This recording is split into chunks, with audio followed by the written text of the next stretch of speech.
Metodologi penelitian disuruh pilih kualitatif atau kuantitatif. Ternyata kemudian ada ide baru katanya digabungkan antara kualitatif dan kuantitatif. Kualitas yang bisa diukur, kualitas yang bisa dihitung. Al-Quranul Karim sudah sejak 15 abad yang lalu Allah Azza wa Jalla menghitung semuanya ada kadarnya, dan Allah masih baik-baik menghitung. Dan semua yang diberikan kepada hamba, semua yang Allah ciptakan di jagat raya ini, semuanya dilakukan dengan penuh perhitungan. Terhitung berapa debit air hujan yang turun, berapa lama kita akan hidup, semuanya sudah ditentukan oleh Allah SWT. Dan itu pakai waktu, pakai ukuran, pakai volume, berat dan sebagainya. Maka karena alasan itulah sungguhnya kenapa kemudian sains itu bisa berkembang, karena memang ada yang bisa dihitung. Bayangkan jika gravitasi misalnya berubah-ubah, maka nggak akan ada rumusnya. Bukankah rumus-rumus itu berhasil dibuatkan oleh manusia? Karena memang jagat raya ini bisa dihitung segala-galanya. Nah, kita dihadapkan surah Al-Qadar, surah yang menjelaskan tentang perhitungan. Nah, qadar rahimahullah mengandung arti 3, syaraf, azamah, dan ta'yin al-maqadir. Syaraf kemuliaan, azamah keagungan, dan qadar itu juga penentuan kadar, penentuan ukur. Surat ini tidak disepakati di mana turunnya. Ada banyak perbedaan di kalangan ulama. Misalnya Abu Hayyan Al-Andalusi, beliau hidup di abad ke-7, yang satu abad setelah Qurtubi abad ke-6. Nah, beliau mengatakan surah ini Madaniyah, Al-Qadar, tidak turun di Mekah tapi turun di Madinah setelah Nabi hijrah. Abu Hayyan itu nulis tafsir judulnya Al-Bahru Al-Muhit, Lautan Samudra, orang Andalus, tapi meninggalnya di Mesir. Waktu itu kan Islam masuk ke Andalus di penghujung abad pertama, mulai eksis di penghujung abad kedua Hijriah, terus kuat. Itu selama 4 abad. Masuk abad kelima mulai muncul perselisihan, mulai muncul kegagalan untuk fokus pada unsur ukhrawi. Akhirnya pelan-pelan dikalahkan. Nah, Abu Hayyan mengatakan turunnya di Madinah. Nah, ulama kontemporer pun sama, semisal Al-Alusi, orang Irak, beliau nulis tafsir Ruhul Ma'ani, ruh makna-makna. Beliau juga mengatakan hal yang sama, bahwa Al-Qadar ini turunnya di Madinah, karena berkaitan dengan Al-Quranul Karim, berkaitan dengan bulan Ramadan. Bulan Ramadan, baru wajib puasa di dalam bulan Ramadan baru di tahun ke-2 Hijriah, setelah hijrah, setelah Nabi sampai di kota Madinah. Tapi ulama lain tidak setuju. Ibnu Katsir tetap mengatakan Mekah, walaupun di penghujung masa Mekah. Terus ada orang Mesir, Jalaluddin As-Suyuti, yang nulis kitab Al-Itqan fi Ulumil Quran. Beliau juga sama, beliau cenderung mengatakan di Mekah. Kenapa ada perbedaan pendapat? Karena surah ini Bapak Ibu turunnya setelah Abasa sebelum Asyam. Itu berarti urutan turunnya ke-25.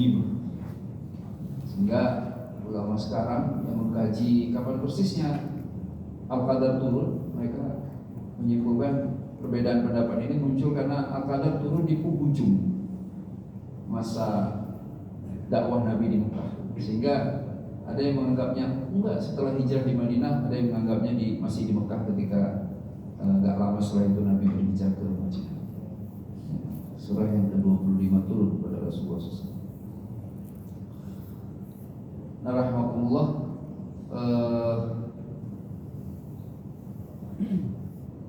ayat pertama dari surah Al-Qadar, a'udzubillahi minasyaitonirrajim, inna anzalnahu fi lailatul qadar. Sesungguhnya kami menurunkannya pada malam Qadar.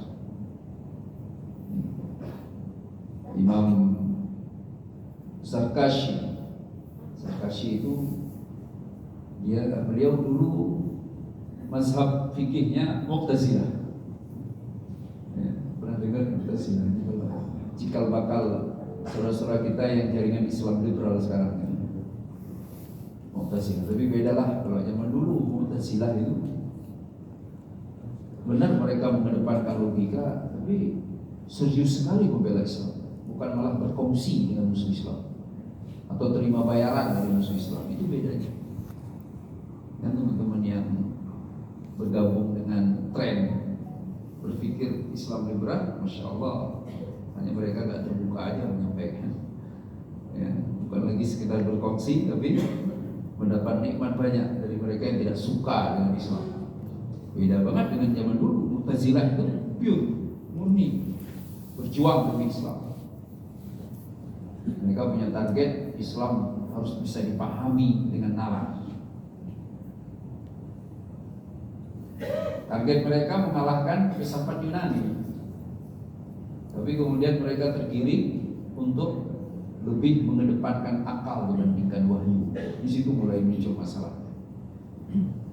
Jadi di karya-karya mereka ada banyak baiknya, walaupun ada hal-hal yang harus kita verifikasi, harus diwaspadai dan sebagainya. Zarkashi lahir di mana itu?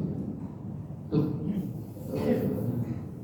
ya Zarkash, nama kampung Zarkash di Iran atas itu, Asia Tengah,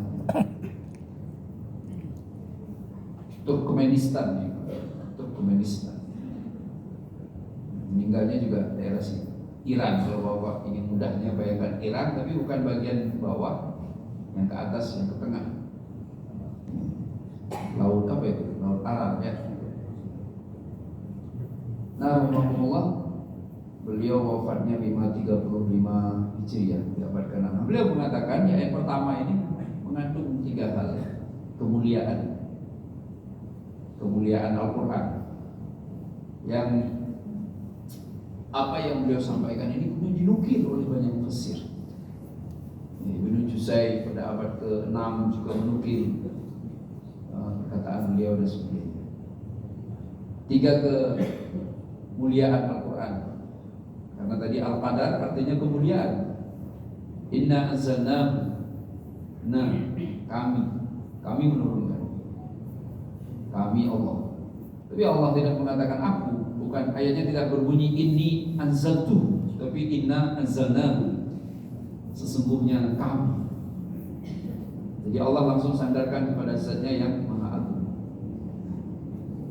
Nah, pakai kami didiladati ala kibriya, untuk menunjukkan keagungan Allah Subhanahu wa taala. Bukan berarti Allah banyak, enggak sama sekali, tapi menunjukkan kekuatan Allah, keagungan Allah Subhanahu wa taala. Maka Bapak-bapak hati-hati kalau ngobrol sama orang dikit-dikit ngomong kami, bilangnya biar saya merendah. Nah, itu enggak Pak, nakut-nakutin orang. Benar ngomong satu orang, ngomongnya kami.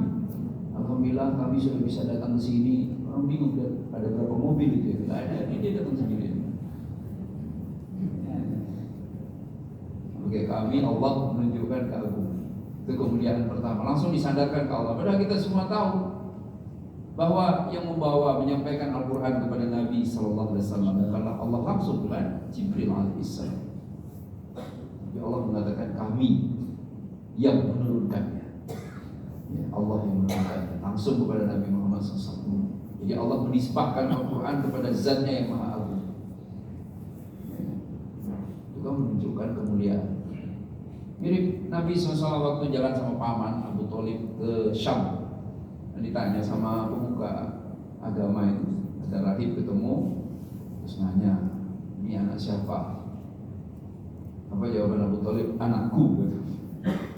Jadi rahib itu protes, nggak mungkin ayah anak ini sudah meninggal, lagi dia masih dalam kandungan. Baru Abu Thalib jelaskan, iya dia ponakanku. Ini kan kemuliaan disebabkan. Tapi pastikan dulu, yang menisbahkan orang yang mulia kan, ke masjid nggak pernah, Jumat telat. Begitu ditanya, nanti ketemu di mana kita bang? Di masjid saya. Masjid mana? Masjid abang? Masjid Subul Salam. Ini ceritanya. Ke masjid nggak pernah, Jumat telat. Bilangnya ini masjid saya. Atau masjid kami. Boleh kan bilang ini masjid kami. Dan sehari-hari kita lihat dia 5 waktu di masjid kan. Ketemu di mana bang? Ketemu di masjid saya. Masjid apa itu? Masjid Subul Salam. Masya Allah. Walaupun bukan DKM boleh-boleh aja orang di orang masjid loh. Ya. Tapi nggak pernah di masjid. Ya. Masya Allah. Bapak ini putra saya. Nggak pernah dididik. Begitu prestasi aja langsung berkenalan ke orang-orang, ini putra saya. Banyak kan orang gitu rahmatullah. Iya.